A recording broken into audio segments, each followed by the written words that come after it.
देखिए, आप सभी को बता दूं कि दीपक सिंह जो हैं पवन सिंह के प्रिय मित्र। आपसे बता दूं ये पवन सिंह के गाना बजाकर लाइव आते हैं और लाइव आकर पवन सिंह की सिर्फ एक ही बात बोलते हैं।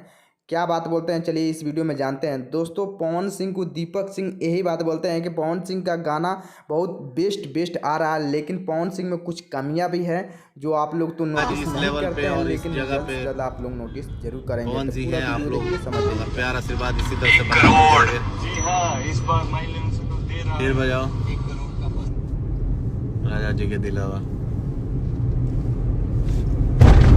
इसी तरह प्यार आशीर्वाद बना के रखिए और अपनी ताकत दिखा दीजिए। आप लोग एक अच्छे गाना को सपोर्ट करिए जो हर घर में हर परिवार में बजने वाला गाना है। बियर फराक वाली हो, ये हो, आरा का बिहार, जो भी गाने आ रहे हैं आप लोग काफी इंटरटेन कर रहे हैं, काफी एंजॉय कर रहे हैं।